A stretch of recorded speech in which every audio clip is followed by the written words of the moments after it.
Oh, Jesus, Venice, California. All right. Dear Billy Garbage Can, I'm semi-jaded. As a teen, I volunteered at shelters and focused education on civil engineer and city planning. Look at me qualifying myself. I'm almost 40 now, and I've been around the problem long enough to see some things won't change. It'd take hours for me to break down all the things that have proven to work or not work in combating homelessness. Instead, a little humor maybe?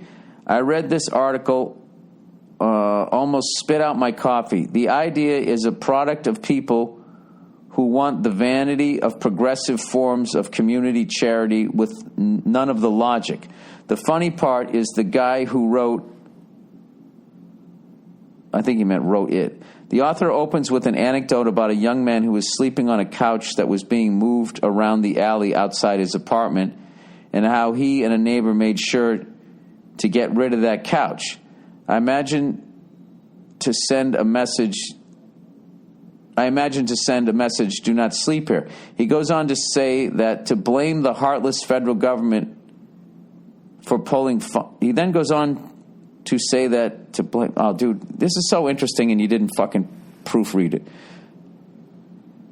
He then goes on to blame the heartless federal government for pulling funding, then the locals who don't want to support new housing, while discussing a proposed high-rise that would take the place of a parking lot on Venice Beach.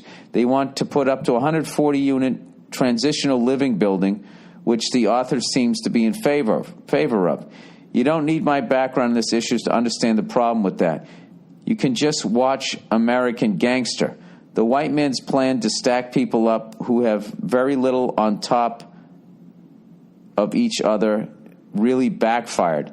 The author, who had no desire to have someone sleeping on a couch next to a dumpster behind his apartment, finishes off with, I would so much rather that young man who dragged the blue couch next to my house for a good night's sleep have a bed and a shelter instead. You see the irony, right? Yeah, he wants to get that guy the fuck out of his world. He doesn't give a fuck. No, he doesn't.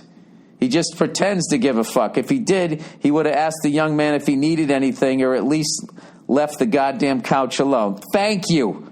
Thank you. I have to read this fucking article now. This is just a classic thing. That's like, I've been teasing all these feminists here in New York who have outrage for what's going on in Alabama. It's like, since when have you given a fuck about Alabama? Okay, their school systems, their funding, everything has been fucked up since the Civil War.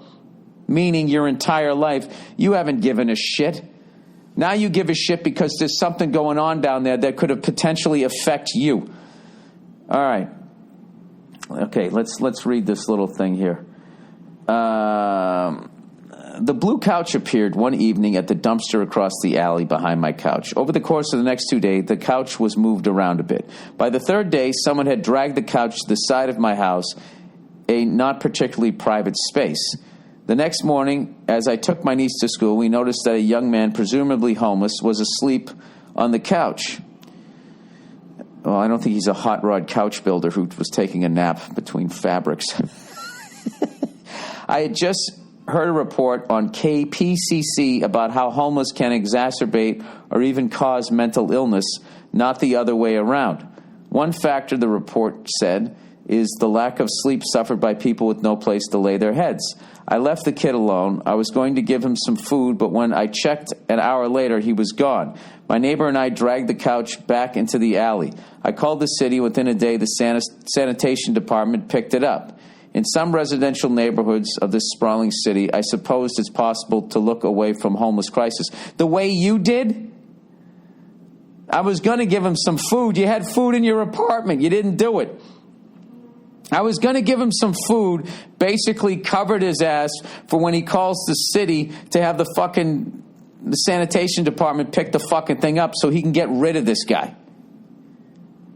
But to play devil's advocate, he does have a kid. He doesn't know if this guy's dangerous or whatever. Who the fuck knows, right? Anyway, in some residential neighborhoods of the sprawling city, I suppose it's possible to look away from the homeless crisis. Here in Venice, it is not. As home prices continue their exorbitant march upward, as rents skyrocket and short-term rentals like Airbnb displace longtime Venice tenants from their rent-stabilized units, more and more people are facing a homeless crisis not of their own making. All right, I don't want to read the rest of this shit. It's getting too long. Yeah, it is fucking terrible. I don't fucking know. You know, but how much can I make fun of him when I'm not doing anything about the homeless problem? I mean, I give people money occasionally. Sometimes I do. I always try to, figure out, is this person under the influence? Because I don't want, I don't want to help give you money to go buy something that you're going to just use to kill yourself. But I don't know. I guess I'm better than this guy because I don't pretend to care. Who knows? I don't know. I just started reading that article and I realized as much as I want to make fun of him that I'm kind of full of shit too. It goes up to it doesn't make any fucking sense how expensive everything is getting. It's just, it just doesn't make any sense. And what it is causing everybody else. The problem with capitalism, not even capitalism, all forms of government. Because there's always, no matter what, you can have socialism, there's still going to be people on the top taking more than they should. And there's always going to be hookups and fucking angles and racism and sexism and all of that fucking shit, right? And what it always ends up creating is a fuck or be fucked pyramid. And if you can somehow figure out a way, here's something for you. Why isn't helping people profitable? You know? Everybody's just running on the fucking wheel so they don't face plant and get trampled by the people behind them. So to try and stop and help somebody, you feel like you're going to get run over. I don't know. I also think that, I could probably look into it more. And there has to be a way. Jesus, Bill, I mean, you don't work every day. You could take a couple of those hours and go help some people out, right?